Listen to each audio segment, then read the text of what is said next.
Welcome, everyone, to our first episode of Hematology Highlights, where we break down the fascinating language of blood.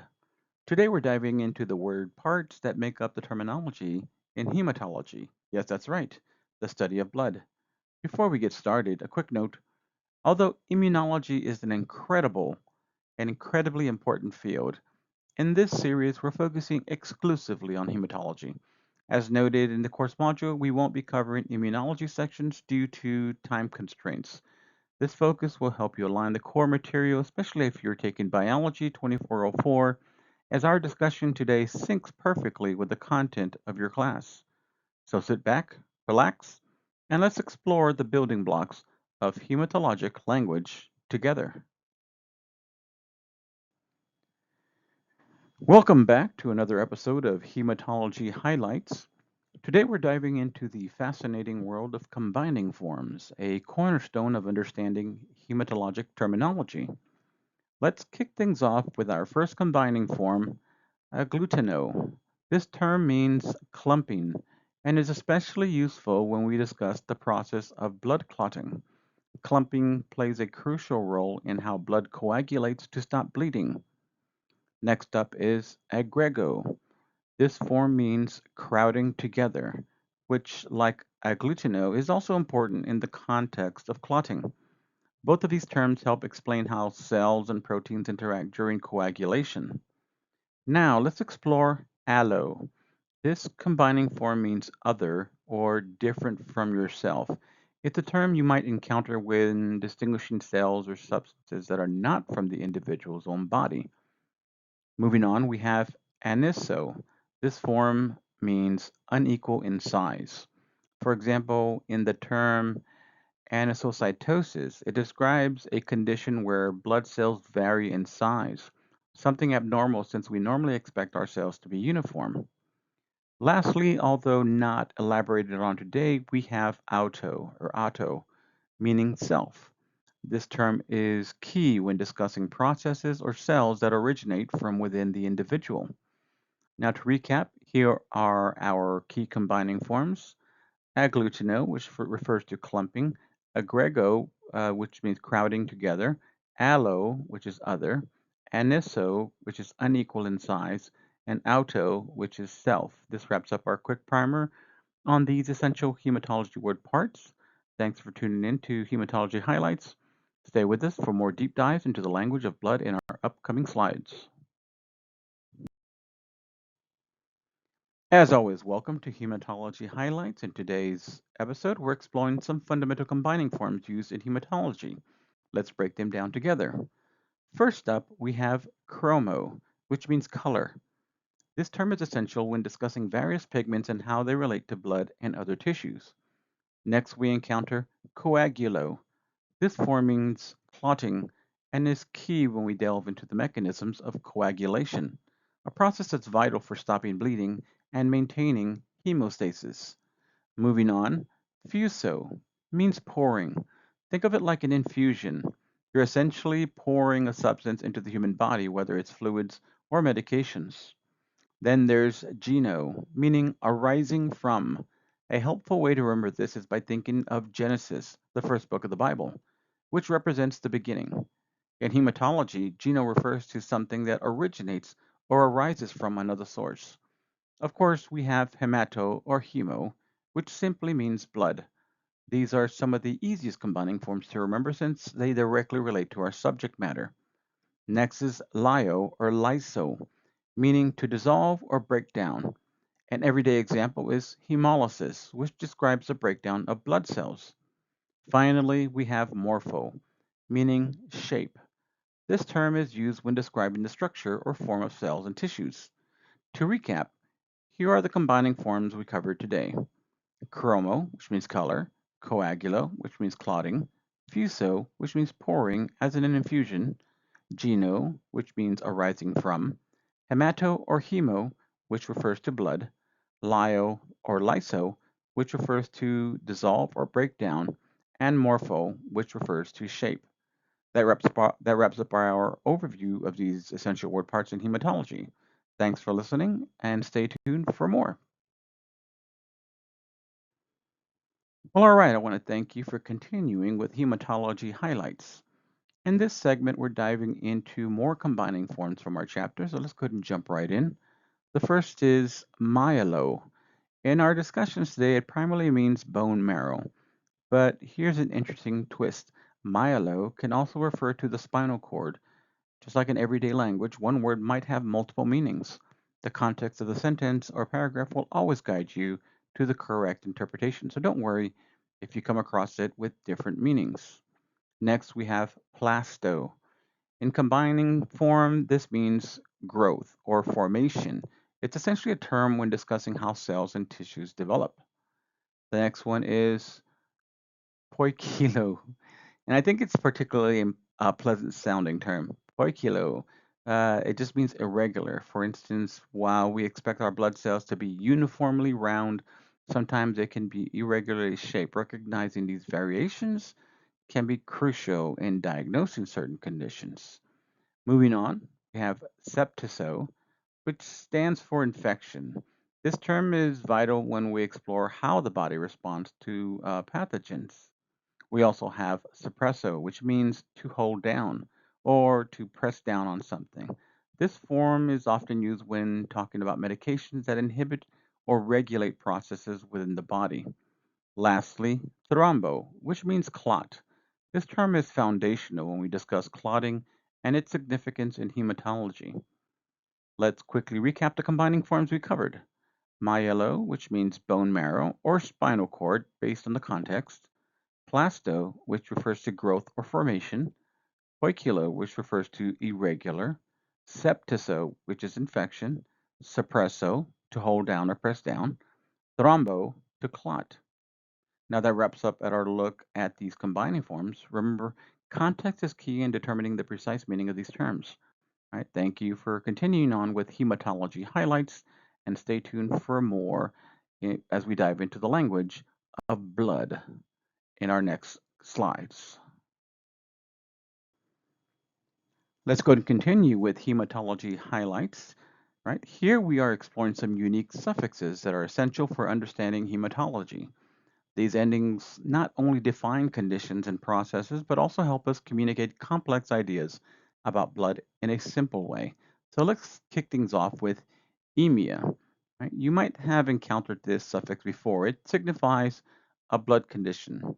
Throughout our discussions, you'll notice it pops up frequently whenever we describe abnormalities related to the blood.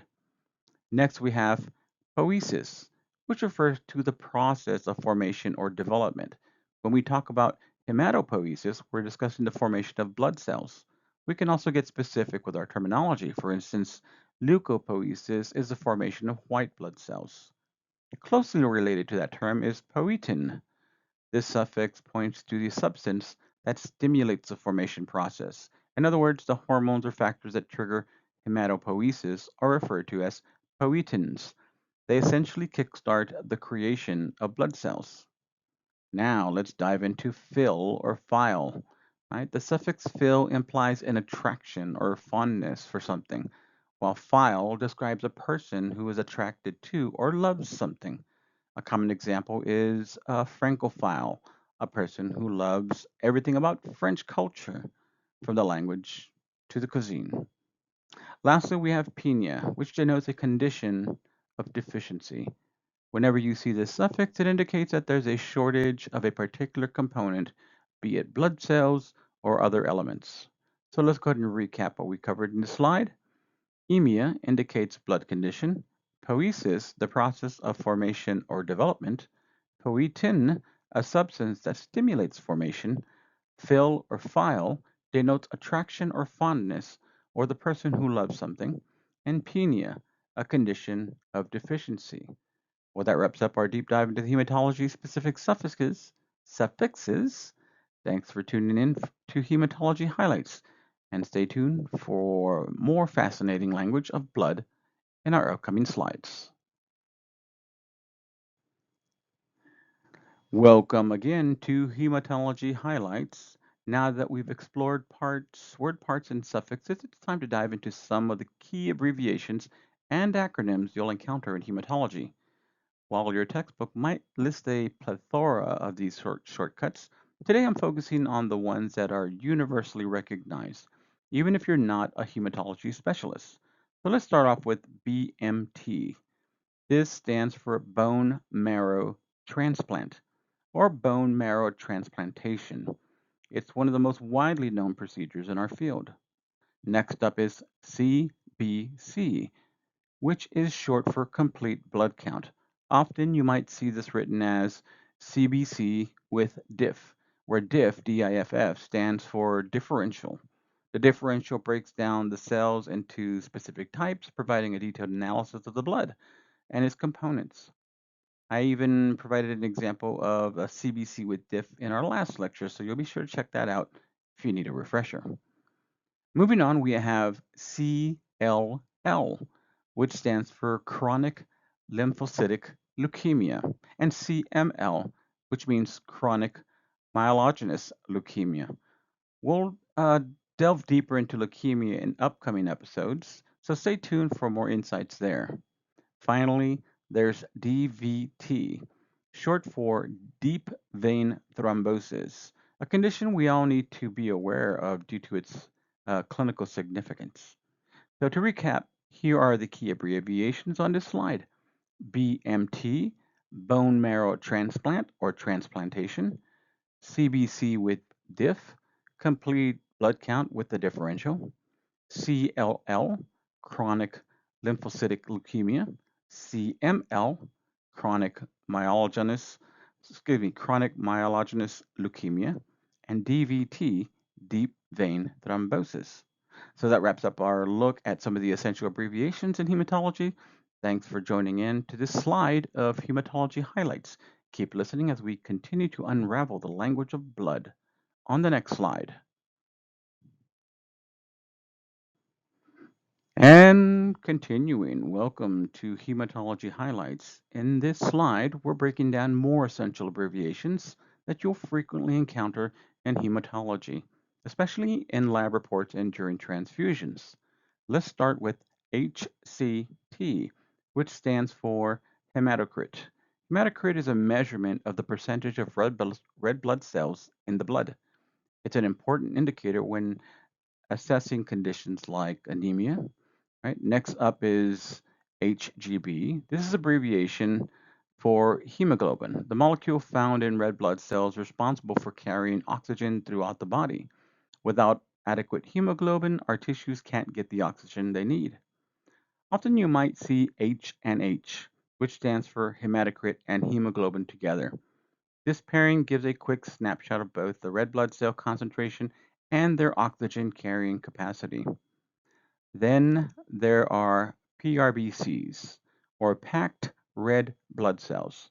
When a patient receives a blood transfusion, they're typically given PRBCs.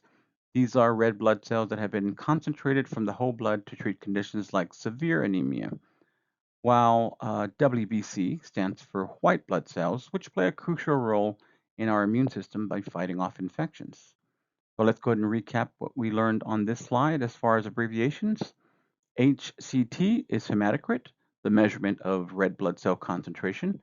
HGB, hemoglobin, the oxygen carrying molecule in red blood cells. H and H, hematocrit, and hemoglobin combined. PRBCs, packed red blood cells, concentrated red blood cells used for transfusions. And WBC, white blood cells, the essential defenders of our immune system. So that's it for today. That's it for the rundown of these critical hematology abbreviations. Thanks for tuning in to Hematology Highlights. Stay with us for a bit more as we dive in and finish off the language of blood in our next slide. And that's a wrap for today's episode of Hematology Highlights as we finished up with word parts. Up next, we'll be shifting our focus to anatomy, specifically the fascinating structure of blood, the formed elements, and how blood is produced in the body. Before we go, a quick reminder, make sure you're comfortable with these combining forms and suffixes we've covered. Mastering these basics will help you tremendously as we move forward into more complex topics. So great job for today, and thanks for listening. I look forward to diving into anatomy with you in the next lecture. Until then, stay curious and keep exploring the amazing world of hematology.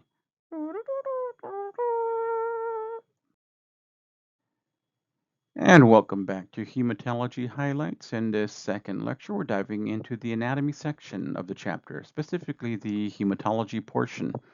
Today, we'll explore the structural aspects of blood and its components. And just a quick reminder, we're sticking to hematology. If you enjoy immunology, the content of immunology, you can broaden your horizons. Feel free to explore that area on your own. But for now, let's focus on understanding the intricate anatomy of blood. Thanks for joining me, and let's get started. Continuing with hematology highlights, in this episode, we're digging into the basic components of blood. Let's start by talking about plasma, the fluid that many of us immediately associate with our blood. Plasma is a straw-colored liquid that carries blood cells throughout the body, but it's more than just a transport medium. It also contains important substances like electrolytes, cholesterol, triglycerides, and various other components that are crucial for maintaining bodily functions. However, when we really talk about hematology, we're focusing on the blood cells, the formed elements. These are the key players in the blood that carry out specific functions. The three main types of formed elements are the red blood cells, the RBCs. These are the oxygen carrying cells in your blood. WBC, the white blood cells. These cells are essential for immune defense fighting off infections. And platelets. These are cell fragments that play a crucial role in clotting and wound healing. All of these formed elements are produced in the bone marrow, and their main subject of our discussion in hematology today is to discuss their structure. So the basic components again are of blood are plasma, which is the liquid carrying part of the blood, the formed elements, the RBC, WBC, and platelets, right? Red blood cells, white blood cells, and platelets. And that's going to be it for today's session. Thank you for listening to this Hematology Highlights. We're going to go ahead and continue our deep dive into blood anatomy in this episode.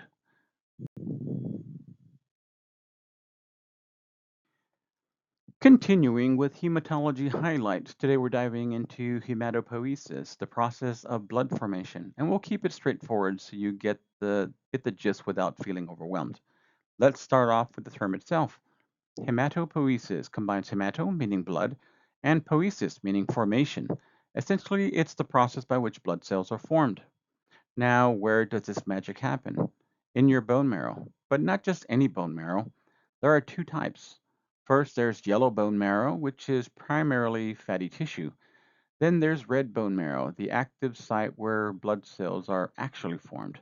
You'll find red bone marrow in the cavities of various bones, such as the spine, pelvis, ribs, cranium, and long bones. When I say long bones, think of the bones that are longer than they are wide, like your femur. At the heart of hematopoiesis are pluripotent hematopoietic stem cells. These undifferentiated cells are the basic building blocks capable of developing into any type of blood cell.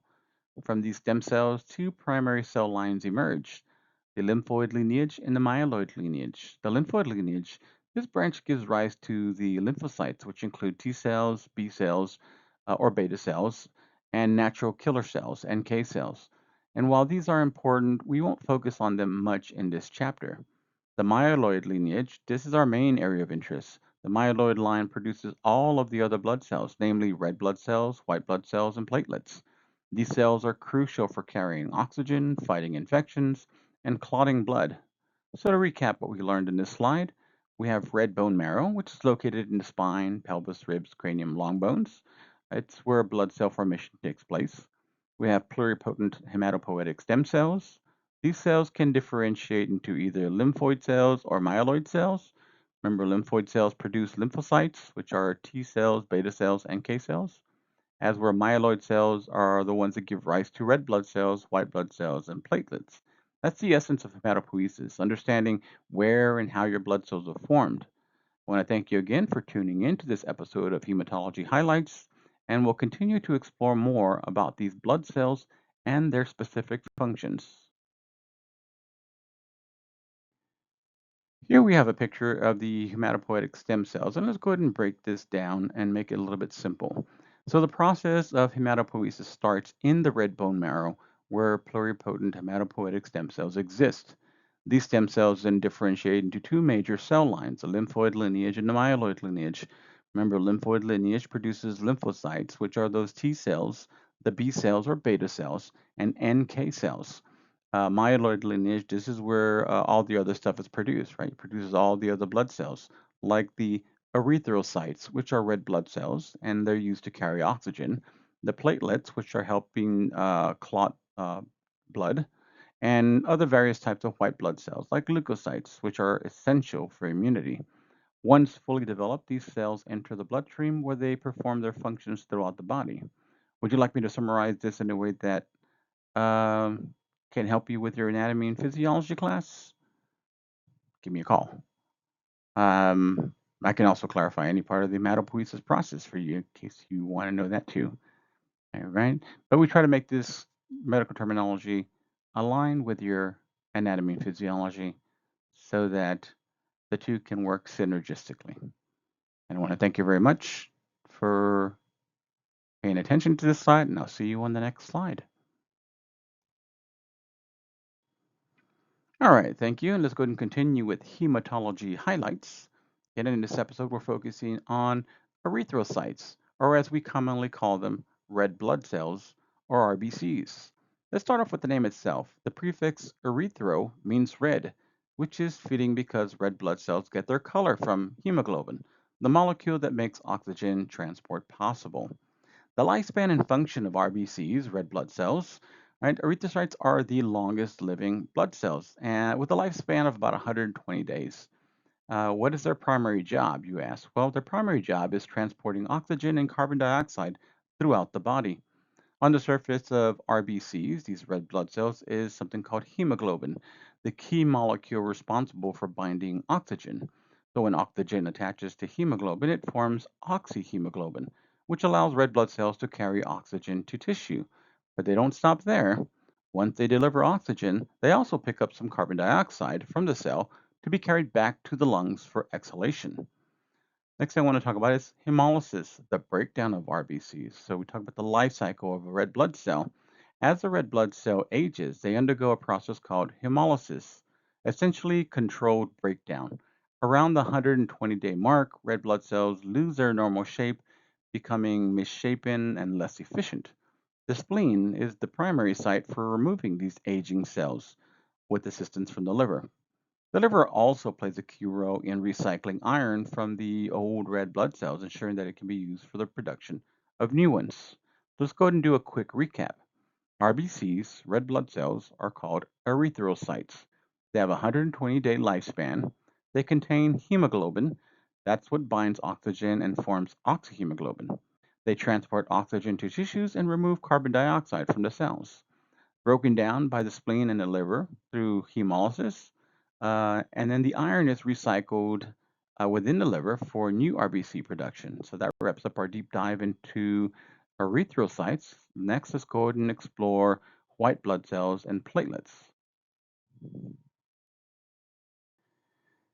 Hi, and welcome to Hematology Highlights, and we're going to continue with our dive into leukocytes, also known as white blood cells, WBCs, which are the body's defense system against infection and disease. Think about all the bacteria, viruses, and fungi floating around in your everyday environment. The reason you don't get constantly sick is thanks to these leukocytes, which work tirelessly to protect you. And when you do catch something like a cold caused by a rhinovirus, your WBCs, your white blood cells, they jump into action to help fight off the infection. So let's go ahead and cover the different types of white blood cells. There are 5 types of white blood cells divided into 2 groups based on their microscopic appearance. First, we have granulocytes, and they have a grainy appearance. The first group is, right, it's granulocyte because of that grainy texture under a microscope. And this includes neutrophils, which are the most abundant type of white blood cells. They're the first responders to bacterial infections, and they destroy bacteria that enter the body. We also have eosinophils, and these are less common, but they're crucial in allergic reactions and parasitic infections. They release chemicals to help break down invaders. And then we have basophils, the third type of granulocyte. And these cells release histamine, which is involved in inflammatory responses, and they also play a role in blood clotting. And the other category is agranulocytes. So remember the prefix A means without, so you throw without granules, right? This second group, agranulocytes, lack that visible granule. And within this group, we have lymphocytes and monocytes. Lymphocytes, these powerhouses of the immune system, produce antibodies to fight off specific infections. Then we have monocytes, and these are the body's cleanup crew. They engulf and digest harmful microorganisms and even consume dead white blood cells after an infection. So let's do a quick recap. White blood cells are critical for immune function. The two groups are granulocytes and agranulocytes. Within granulocytes, we have three types of cells: neutrophils, eosinophils, and basophils. And within agranulocytes, we have lymphocytes and monocytes. Remember that neutrophils fight bacteria, eosinophils handle allergens, basophils release histamine, lymphocytes, they make antibodies, monocytes, they clean up the dead cells. And that's a wrap for this slide. Next, we're going to discuss platelets and their role in clotting. Thank you again for tuning in to Hematology Highlights, and see you on the next slide. Well, all right, let's go ahead and continue with hematology highlights. And now we're going to be talking about thrombocytes, also known as platelets. These two terms are interchangeable, so you might hear them referred to as either one. But what do thrombocytes do? The primary function of platelets is clotting. If you get cut or injury that breaks the skin, your body relies on an adequate number of thrombocytes to stop the bleeding. They do this by clumping together and forming a temporary plug at the site of injury, preventing excessive blood loss. Without enough platelets, even a small cut could bleed excessively, while too many platelets can lead to dangerous clots forming inside blood vessels. So let's go ahead and quickly recap what we discussed here. Thrombocytes is synonymous with platelets. It's essential for blood clotting, and it's used to prevent excessive bleeding when injuries occur. So that wraps up this section on platelets. Next, we're going to explore blood components and how they work together in circulation. Thank you for continuing to listen to Hematology Highlights. Continuing with hematology highlights, now we've covered platelets or thrombocytes and their role in clotting, let's take it a step further and break down how clotting actually works. So if you've taken A&P, anatomy and physiology, you might remember that clotting cascade, a complex series of biochemical steps involving multiple clotting factors. But don't worry, we're keeping it simple here. So discuss the steps of clotting. Let's start off with aggregation. Right? This is the first step in clotting. Platelets stick together at the site of injury, forming an initial plug to slow bleeding. Then we have clotting factors that are released, where your body releases special clotting factors that activate the next steps. Well, we won't go into all the details here, just know that these are essential proteins needed for clot formation. Fibrin is formed. So these clotting factors convert fibrinogen into fibrin, creating this mesh-like network. This fibrin structure, it traps red blood cells and other components, and it solidifies the clot. Then coagulation occurs. This is when the clot fully forms and it stops further blood loss. Hemostasis, that's the final stage. Remember, hemo means blood and stasis means stability. This is when the bleeding officially stops and the wound begins healing. Let's go ahead and recap what we discussed here. Platelet aggregation, the start of the clotting process. Clotting factors, those are released to activate fibrin formation. Fibrin forms a mesh, trapping red blood cells to create a strong clot. Coagulation occurs, securing the clot, and hemostasis is achieved, which is the stopping of the bleeding and the stabilizing of the wound. That's the clotting process simplified, but still it's incredibly important. So without it, injuries could result in excessive bleeding, and again, too much clotting could cause dangerous conditions like deep vein thrombosis, DVT, or strokes. I want to go ahead and thank you again for continuing to listen to Hematology Highlights. Next, we'll explore blood disorders and what happens when these processes don't work correctly. So stay tuned for the next exciting part of Hematology Highlights. Now I know what you might be thinking. How can we continue without talking about blood types? Well, not to worry, because here in Hematology Highlights, we will be discussing blood types, a crucial topic for transfusions, organ donation, and even pregnancy considerations. If you've ever donated blood, you were likely told your blood type. Some people remember it immediately, while others need to write it down and tend to forget. But it's not something that comes up every day. So let's go ahead and talk about understanding blood types. Blood type is determined by specific antigens found in the surface of your red blood cells. There are two major blood classification systems that we use, the ABO group and the RH blood group. The ABO group you're familiar with, which is this is the system that's based on the presence or absence of antigens on the red blood cells. So when we say your blood type is type A, that means that has A antigens. When we say your blood type is type B, that means that your blood cell has B antigens. When we say you're type AB, your blood cell has both A and B antigens. And if you're type O, you have no antigens on your cells. And since antigens are genetically inherited, your blood type is determined at birth, and it never changes. Now the next group is the Rh blood group.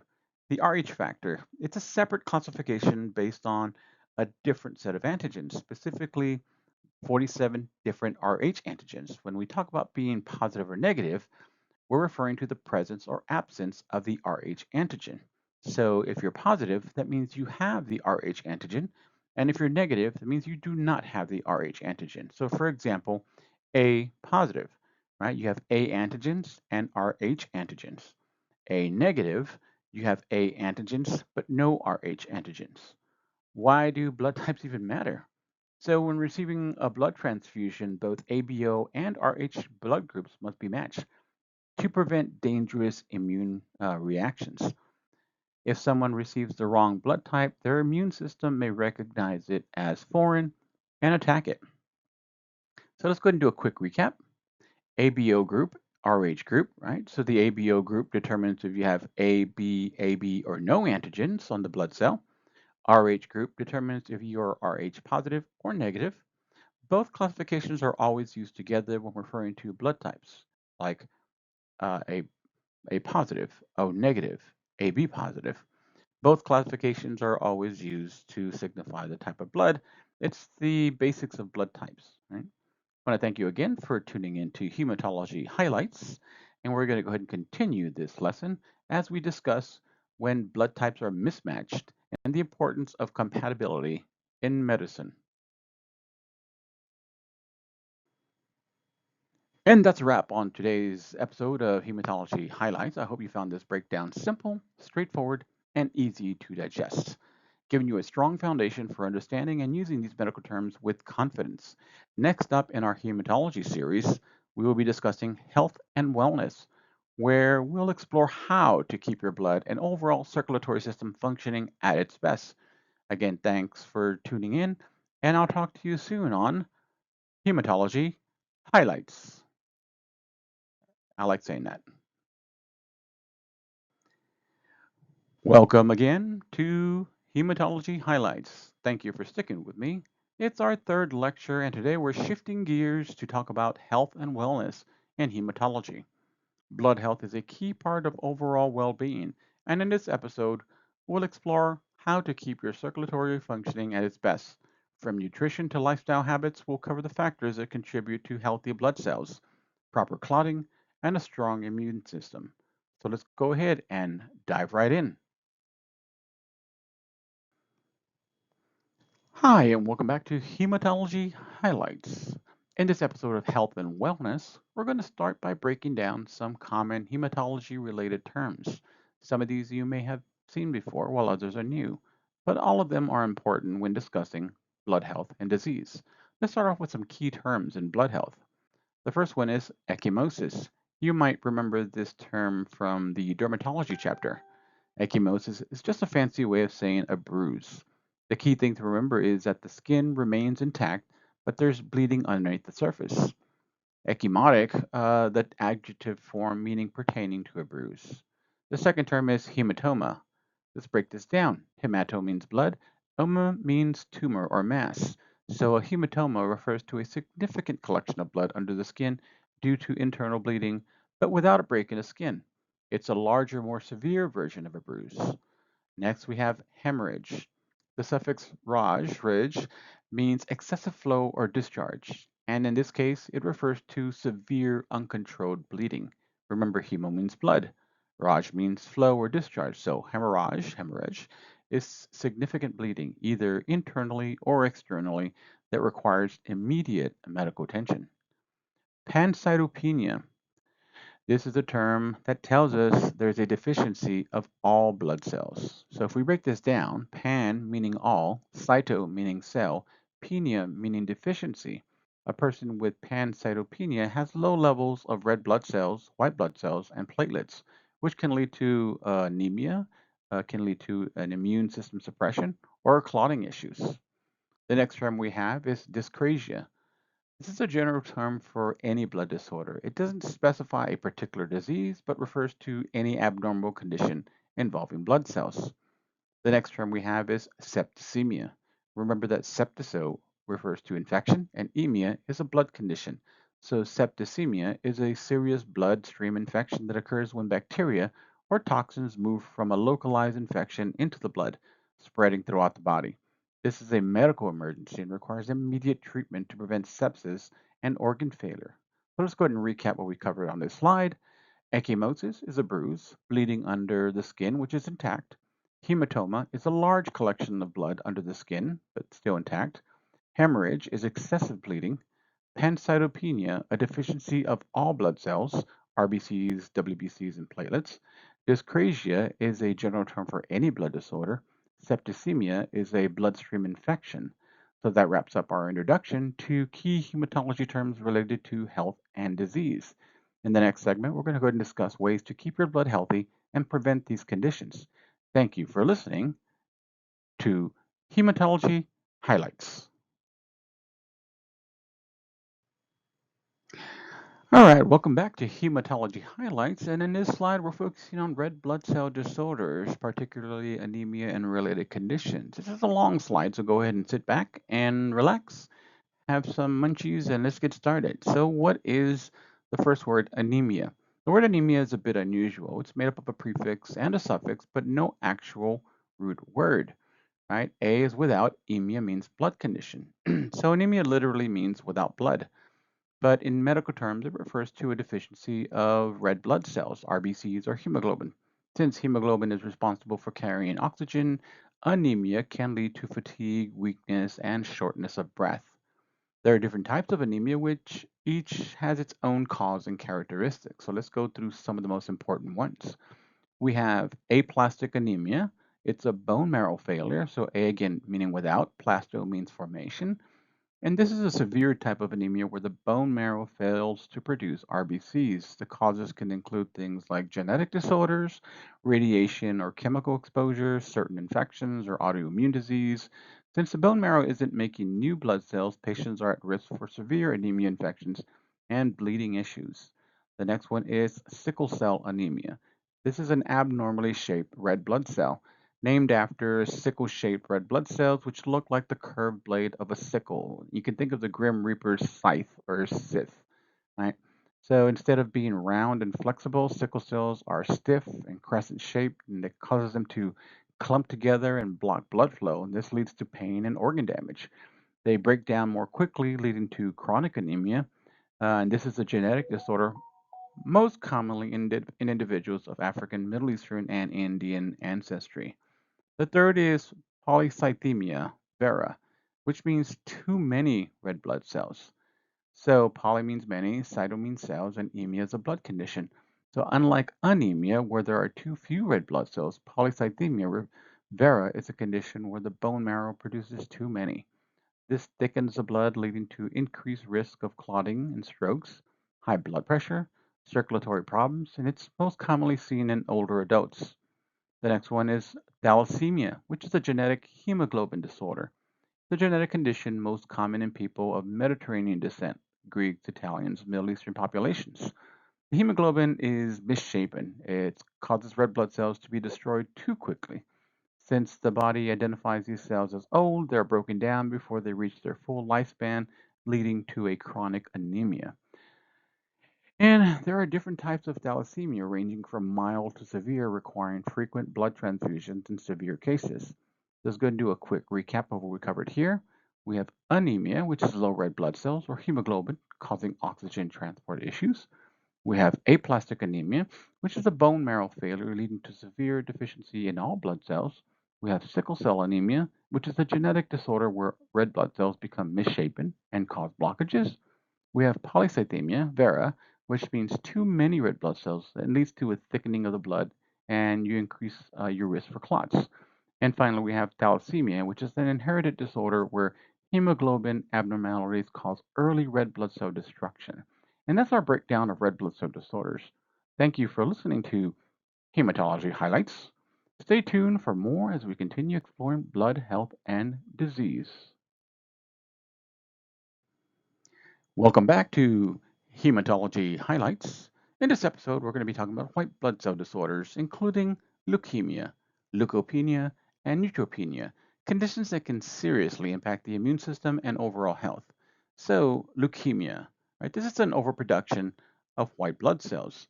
Leukemia is a blood disorder of white blood cells, and while having more white blood cells might sound like a good thing, it actually causes serious problems. And here's why.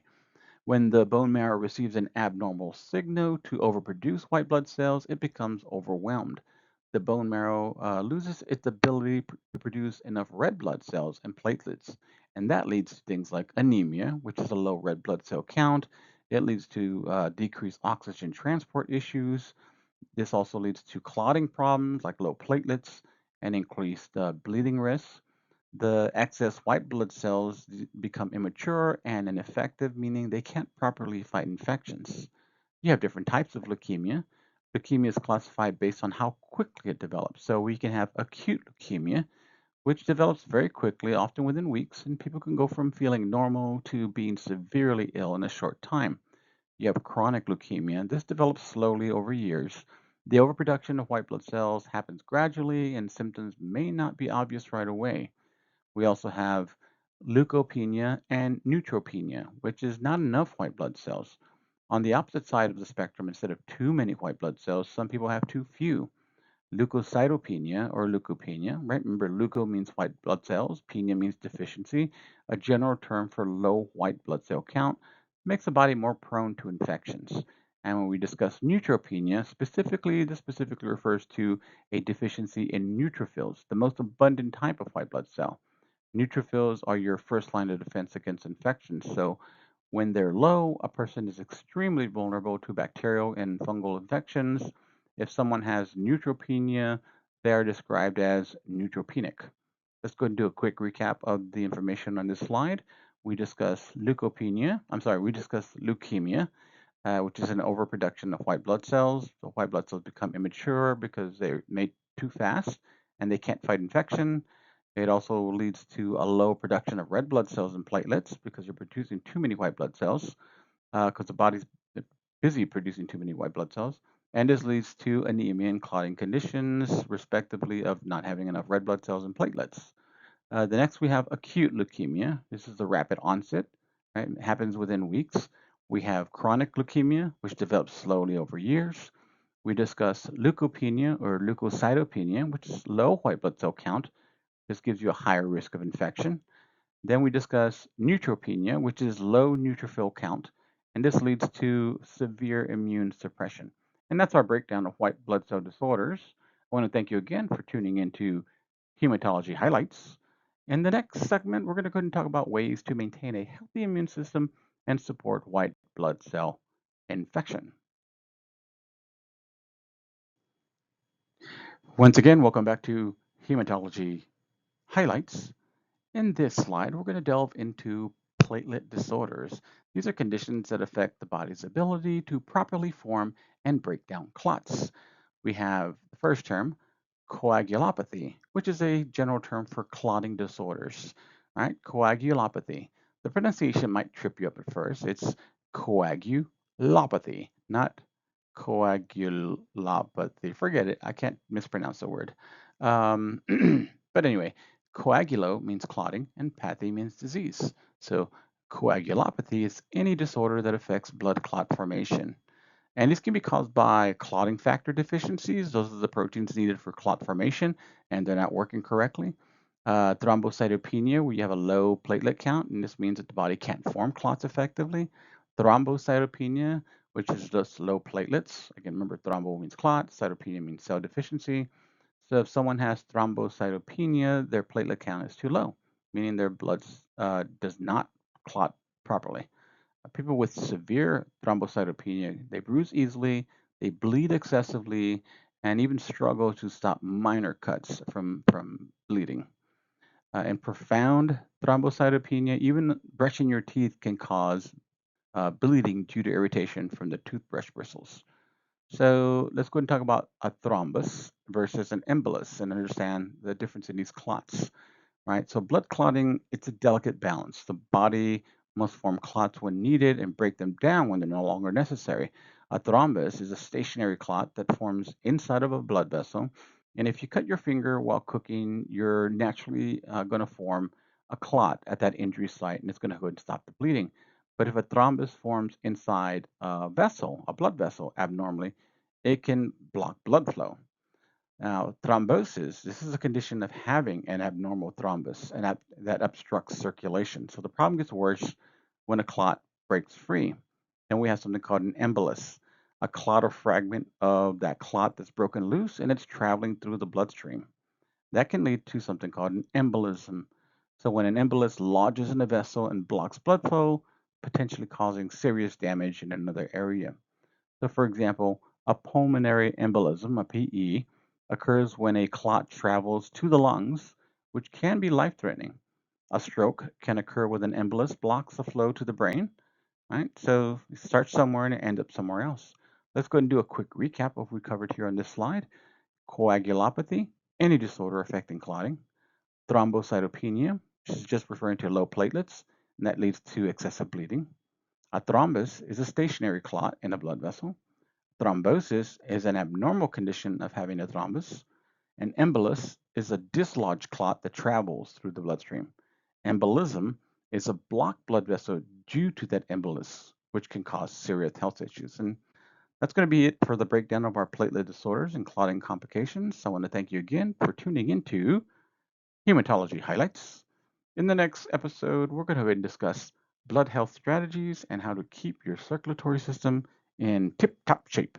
Thank you for staying with us in Hematology Highlights. And I want to say thank you, and that's a wrap for this episode of Hematology Highlights. We've covered some of the most common issues affecting the formed elements of blood, giving you a solid foundation on hematologic disorders. Now you're doing great. Just one more lecture to go, and you can give yourself a pat on the back for sticking with it. The next part 4, will be procedures, where we're going to dive into key diagnostic tests and treatments used in hematology. Thank you for listening to Hematology Highlights, and I'll talk to you soon. Hematology Highlights. And welcome to the last part of Hematology Highlights. You've made it to the lecture 4, the fourth part, the final lecture in this series. Today we're talking about hematology procedures. These are the tests and treatments that help diagnose and manage blood-related conditions. Since we're focusing on procedures that affect hematology, we'll cover common lab tests, blood transfusions, bone marrow procedures, and other key interventions used to monitor and treat blood disorders. So let's go ahead and get started with hematology highlights, procedures. And thank you for sticking around to hematology highlights. As I said before, in this segment, we're diving into blood count tests, which are some of the most common hematology procedures. These tests help evaluate how well your blood is functioning and can provide crucial insights into your overall health. Let's go to start off with a complete blood count, a CBC, and key measurements. So a CBC, a complete blood count, it's a routine blood test that measures different components of blood. And let's go ahead and break these down. The RBCs, or the red blood count. This measures how many red blood cells are in the sample. Too few can indicate anemia, while too many could indicate a blood disorder. Hemoglobin, HGB, This is the oxygen carrying molecule in RBCs. Low hemoglobin levels mean your body isn't transporting oxygen efficiently. Next is hematocrit, HCT. This measures the percentage of blood volume made up of red blood cells. This helps assess hydration, anemia, and other conditions. Next on our list here is white blood cells, or WBCs. A white blood cell count, let's start off with that. That determines, again, like it says, how many white blood cells are present. A high count might suggest an infection or inflammation, while a low count could indicate immune suppression. We also have a differential white blood cell count, and this breaks down white blood cells into specific types: neutrophils, lymphocytes, monocytes, eosinophils, and basophils, if you remember those. So a CBC, a complete blood count, can be ordered with or without a differential, but the differential provides deeper insight into infections, allergies, and blood disorders. Third on the bullet list here is platelets. Remember, we can also do a platelet count. We can measure how many platelets are in the blood. Since platelets are essential for clotting, low platelet levels, thrombocytopenia, can lead to excessive bleeding, while high platelet levels can increase the risk of clots. I want to thank you for sticking with this slide. And let me go ahead and do a quick recap. We discussed red blood cell count, which measures total red blood cells, hemoglobin, which measures oxygen carrying capacity, hematocrit, which measures RBC percentage in blood, WBC, or white blood cell count, which measures total white blood cells, a differential, which breaks down the white blood cell types for deeper analysis, and a platelet count, which measures a clotting ability. These simple blood tests provide critical information about your overall health, and this helps doctors diagnose and monitor a range of conditions. And that's going to be it for our blood counts. Up next, we'll discuss blood transfusions, and other hematologic procedures. Thank you for listening to, that's right, you said it in your mind, Hematology Highlights. All right, so what you have here is a sample of a CBC in tabular format. Yours from your doctor may look something similar like this. The one I have where it says the reference range, where they listed here in the tabular format, my doctor has it in a graphical format, so you can see visually um, where you actually fall under the reference. Right, so what we're looking at here is a complete blood count report comparing the initial results with values 18 months later alongside those reference ranges. And like I said before, your report may look something like this, but all the information will be in there. Now let's talk about the key observations from CBC reports. You can get a better idea of how to read these. If you've gone to the doctor and you have your own, by all means, pull that out and use it as an exercise as we discuss this. So first we look at the white blood cells, the WBC there, which shows an initial 1.9 K per UL. So that's 1,000 per microliter, and that's very, very low. 18 months later, it was 4.25 K per UL. It was improved, but still low, right? The reference is 4.5 to 11.5 thousand per microliter. So an interpretation of this is initially severe leukopenia, really a low white blood cell count, and that could be indicated by a weak immune system. The white blood cell count improved over 18 months, but still remains slightly below the normal after 18 months. Next, we see the red blood cell count, right? Initially, it was 3.75 M per UL. You can now figure out what that M means, million per microliter. 18 months later, it went down to 2.7 M per microliter, and so it decreased further. Uh, so it got further away from the reference. And an interpretation of this is a progressive anemia. So red blood cells drop below the normal range and continue to drop. The next thing on the list is hemoglobin, the HB, right? Initially was 11 grams per deciliter. 18 months later, it was 8.8 grams per deciliter. So again, significantly lower, where the range is 12 to 15. So this is a worsening state of anemia. It can be interpreted as such. So causing, if the patient had fatigue, weakness due to reduced oxygen carrying capacity. The next thing on the list is a hematocrit, HCT. Right? So the patient presented with 30.6% low, 18 months later, 26.9%, which is even lower. Right? The range is 35 to 49. So he was low below the reference and he went even further. Interpretation of this is a further confirmation of worsening of the anemic state of the patient. The next one there is MCV, which stands for mean cell volume. So the initial for the patient was 81.6 FL. This is femtoliters. So 18 months later, they had 108.9 femtoliters. So this went high. The reference is supposed to be between 80 and 94. So you can see that initially it was normal, and 18 months later it went above. This can be interpreted as initially normal, but now macrocytotic, meaning they have enlarged red blood cells, which could indicate a vitamin B12 or a folate deficiency anemia. The next thing we have here is a mean cell hemoglobin, HMCH. Right, initially it shows there as a 29.3 picograms, which is in the normal range, and then 18 months later, 35.6 picograms, which is slightly high. Right, the reference is 32 to 36. So an interpretation of this could be increased MCH aligning with macrocytosis, possibly due to megaloblastic anemia, so like a B12 or a folate deficiency. The next thing on the list is platelets, right? So we had an initial count of 12K per UL. I won't say what that is anymore. Hopefully you know what that means. 18 months later, it was 51K per UL, which is improved, but it's still low, below the reference. The reference should be 150 to 450. An interpretation of this is against severe thrombocytopenia, increasing the risk of bleeding and bruising. Um, so it can improve over time, but it's still significantly below normal. From 12 to 18 is not a big enough. I'm sorry, from 12 to 51, it's not a big enough range to get you into the reference range. All right. Next on the list is their reticulocyte count. Right? We're looking at an absolute count. So initially, the patient presented with 0.02%, which is severely low. The reference is 0.5 to 2%. 18 months later, the patient improved to 0.128%. But again, that's still way below the range of 0.5. So it's not even at the minimum. Again, an interpretation of this where could be that the patient has very low bone marrow activity, meaning the body is not producing enough new red blood cells.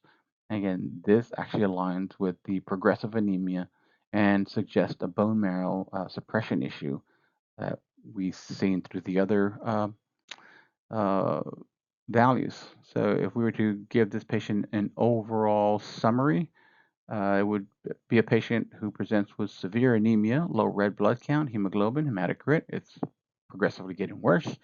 The white blood cell count improved, but was initially critically low, and possibly previously bone marrow suppression had been. The platelets again remained dangerously low, and they increased over time, but not enough. So there's a risk of bleeding. The MCV and MCH, this suggests the macrocytic anemia, possibly due to a B12 or folate deficiency. The reticulocyte count, again, also remains low. This indicates poor bone marrow activity. The potential causes could be based on whatever the trends are for that area or for the time. And then we have possibly bone marrow suppression or failure. So like aplastic anemia, bone marrow disorders, megaloblastic anemia, which we mentioned before was the B12 folate deficiency. And then the patient would be presenting with a chronic illness or malignancy, possibly leukemia, or an autoimmune disease affecting blood cell production.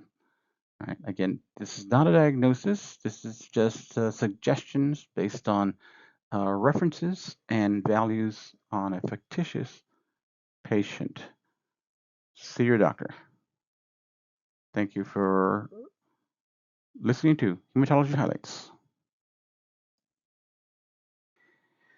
Thank you, and we're almost done with hematology highlights. And now that we've covered blood tests, let's explore advanced hematology procedures used for diagnosis and treatment, specifically bone marrow aspiration, transplantation, stem cell transplantation, and plasmapheresis. So let's start off with bone marrow aspiration, diagnosing blood disorders. So we can infer a lot about what's happening in the bone marrow from a CBC as we learned from the previous slide. But the only way to truly analyze bone marrow function is to extract the sample. It's painful. Right? The procedure is called a bone marrow aspiration and is done using a needle to withdraw marrow from the iliac crest of the pelvis. And This allows doctors to examine blood cell production under a microscope, which is essential for diagnosing conditions like leukemia, aplastic anemia, or bone marrow failure syndromes. Now let's talk about bone marrow transplantation, BMT, replacing the diseased marrow. Excuse me. So if bone marrow is producing abnormal blood cells, as seen in things like leukemia or a bone marrow transplant could be necessary. The procedure replaces diseased marrow with healthy marrow from a donor. But before transplantation, a patient's existing bone marrow has to be destroyed, and they use radiation and chemotherapy for this. So once the diseased marrow is eliminated, new healthy bone marrow is transfused into the bloodstream, just like a blood transfusion. Then the new marrow migrates into the bone cavities and starts producing healthy blood cells, and hopefully things take off on their own and become normal, right? But this is risky because um, before the transplant, the patient has no functioning bone marrow. Remember, we killed all the bone marrow, or not we? Well, yeah, the bone marrow is destroyed. So this means that the patient has no immune system. So they're at a higher risk for infection. They have no platelets. They're at higher risk for bleeding to death. They have no red blood cells, so they're going to have problems with oxygen transport. So patients rely on constant transfusions until the new marrow begins working. Stem cell transplantation is something that's new, regenerating the bone marrow. Stem cell transplantation is just another approach to restoring that same bone marrow, restoring healthy bone marrow. So we got several options. One option is a donor stem cells, which is allogeneic transplant. Remember, allo meaning from another. Stem cells from a matched donor are infused into the recipient. And then we have option two, which is autologous transplant, and that means the patient's own healthy stem cells are collected, stored, and then they're later reintroduced after chemotherapy. But the goal is for these stem cells to regenerate functioning bone marrow. We also have something called plasmapheresis, which is just filtering the blood components. So if you remember, the suffix pheresis means to withdraw and separate. Plasmapheresis is just that process where blood is drawn and separated into plasma and cells, and the plasma is removed and replaced with donor plasma or special fluids. The blood cells then are returned to the body, and this helps minimize overall blood loss. And so, why do we do this? Um, well, we do this to remove harmful substances from the plasma, things like things that would lead to an autoimmune disease or certain blood disorders. So we collect specific blood components like platelets and stem cells. For example, if we do platelet donation, so when you donate platelets, right, plasmapheresis machines, they extract the platelets while returning the rest of the blood to the donor. And what this does, it allows the platelet donors to give higher volumes without depleting their own blood supply. Okay, and I just want to do a quick recap, a short recap of what we covered in this slide. It seemed like a lot, but it isn't, right? We covered bone marrow aspiration, bone marrow transplantation, stem cell transplantation, and plasmapheresis. The bone marrow aspiration was where you extract marrow to diagnose disease. Bone marrow transplantation, you're replacing diseased marrow with healthy donor marrow. Stem cell transplantation uses stem cells from a donor or a patient, from a donor or the patient, right, to regenerate new marrow. And then plasmapheresis is a separation of plasma from blood for treatment or donation. And that's going to be it for hematology procedures. Right? So this is the final part, final episode, final chapter. We're going to go ahead and wrap up hematology here. And hopefully you enjoyed hematology highlights. And that's a wrap on our hematology procedures lecture and the final lecture in our hematology series. So great job sticking with it. Great job sticking with what? Hematology highlights. Right, so what are you going to do next? You're going to complete your exercises, any discussion questions. Remember the deadlines for turning in your assignments. And if you need any help or clarification, you can reach me through electronic means. I do work here, and I am a human being, not a recording or a computer. So feel free to reach out to the real me. Thank you very much. That was Hematology Highlights, and I'll talk to you soon on the next system.